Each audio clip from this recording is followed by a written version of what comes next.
मेरे एक स्टूडेंट ने आज मुझसे एक डाउट पूछा था परम्यूटेशन एंड कॉम्बिनेशन का, तो मैंने सोचा आप सभी से इसे मैं शेयर करूं।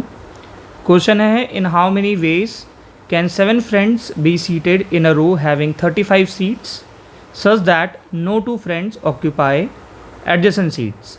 मतलब हमारे पास टोटल 35 सीट्स हैं और उसमें से हमें 7 फ्रेंड्स को बिठाना है और कोई भी 2 फ्रेंड एक साथ नहीं बैठना चाहिए। तो यहाँ पे हम सबसे पहले इन 7 फ्रेंड्स को फिक्स करेंगे, ठीक है। इनको हम 7 प्लेसेस पे रख देंगे, 1 2 3 4 5 6 7। अब जो 7 फ्रेंड्स हैं उसमें से कोई पर्टिकुलर फ्रेंड यहाँ भी बैठ सकता है, यहाँ भी बैठ सकता है, यहाँ भी बैठ सकता है, यहाँ भी बैठ सकता है, यहाँ भी, यहाँ भी, यहाँ भी। तो हमें इनको अरेंज करना पड़ेगा, ठीक है। तो हमें सबसे पहले नंबर ऑफ़ वेज निकालने पड़ेंगे जिसमें 7 फ्रेंड्स इन 7 सीट्स पे यहाँ पे बैठ सकते हैं। तो 7 फ्रेंड्स को हमें बिठाना है 7 सीट पे, तो टोटल नंबर ऑफ़ वेज कितने हो जाएंगे, 7 फैक्टोरियल, ठीक है। 7 फैक्टोरियल को मैं यहाँ पे साइड में लिख रहा हूँ, 7 फैक्टोरियल। यहाँ पे टोटल नंबर ऑफ़ वेज जाएंगे जिसमें ये फ्रेंड्स इन 7 सीट्स पे बैठ रहे हैं। अब हमें इनके बीच में कम से कम एक गैप रखना है ना, हमें कम से कम एक गैप रखना है, क्योंकि अगर आप गैप नहीं रखोगे इसका मतलब ये लोग यहाँ पे साथ में बैठ जाएंगे, ठीक है। और हमें यहाँ पे एडजेसेंट सीट में नहीं बैठाना है। तो अगर हमें एक गैप रखना है तो हमें कम से कम एक सीट यहाँ पे खाली छोड़नी पड़ेगी, देन दूसरी यहाँ पे, देन तीसरी यहाँ पे, चौथी यहाँ पे, पाँचवीं यहाँ पे और 6th यहाँ पे। तो टोटल कितनी सीट्स यूज़ हो गई, आप बोलोगे पहले तो हमने 7 फ्रेंड्स को बिठा दिया, है ना, 7 फ्रेंड्स को बिठा दिया।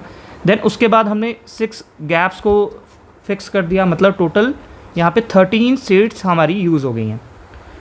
जो हमारे पास टोटल नंबर ऑफ़ सीट्स हैं वो हैं 35, उसमें से हमने 13 यूज़ कर दी हैं, है ना। 35 में से 13 हमने यूज़ कर दी हैं, मतलब हमें 22 सीट्स को अरेंज करना है। हमें यहाँ पे 22 सीट्स को अरेंज करना है, ठीक है। हमें यहाँ पे 22 सीट्स को फिल करना है। अब हमें देखना है कि हम इसे कितने तरीके से अरेंज कर सकते हैं।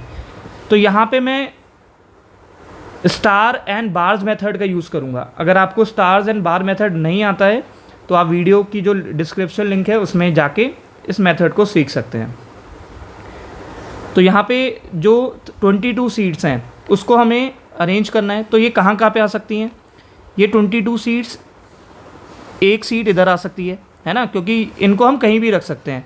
तो जो पहला फ्रेंड है, ये पहला फ्रेंड है ना, इसके पहले भी आ सकती है ना, एक सीट यहाँ पे आ गई, एक सीट यहाँ भी आ सकती है। जो यहाँ पे जो लास्ट फ्रेंड है उसके राइट साइड में भी यहाँ पे एक सीट आ सकती है ना। तो कितनी होगी, एक ये हो गई, एक ये होगी, 2। देन तीसरी हम यहाँ भी डाल सकते हैं इनके बीच में, देन चौथी यहाँ भी डाल सकते हैं, 5th यहाँ भी डाल सकते हैं, 6th यहाँ भी डाल सकते हैं, 7th यहाँ भी डाल सकते हैं और 8th यहाँ भी डाल सकते हैं। मतलब टोटल यहाँ पे आप देख सकते हो पर्पल डॉट कितना है, 1 2 3 4 5 6 7 8। मतलब हमें 22 सीट्स को अरेंज करना है और हमारे पास 8 स्पेसेस हैं। तो यहाँ पे मैं स्टार और बार मेथड का यूज़ करूँगा, ठीक है, स्टार और बार मेथड का यूज़ करूँगा। अगर आपको उसका बेसिक देखना है तो वीडियो की लिंक में, डिस्क्रिप्शन के लिंक में वीडियो को आप देख सकते हैं, ठीक है। जो ऊपर है ना उसे हम n मानते हैं, ऊपर वाले को हम क्या मानते हैं, n मानते हैं, नीचे वाले को हम r मानते हैं, ठीक है।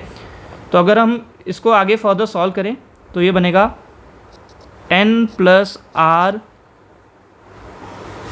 1 c r - 1, ठीक है। यहाँ पे कॉम्बिनेशन बन जाएगा, n + r -1 कितना हो जाएगा, 22 + 8 30 - 1 हो जाएगा 29।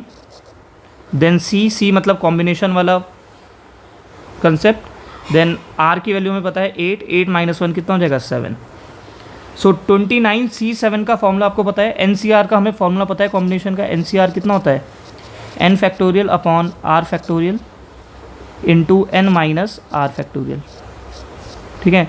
तो n की वैल्यू कितनी है यहाँ पे, 29, ठीक है। 29c7 में n की वैल्यू कितनी है, 29।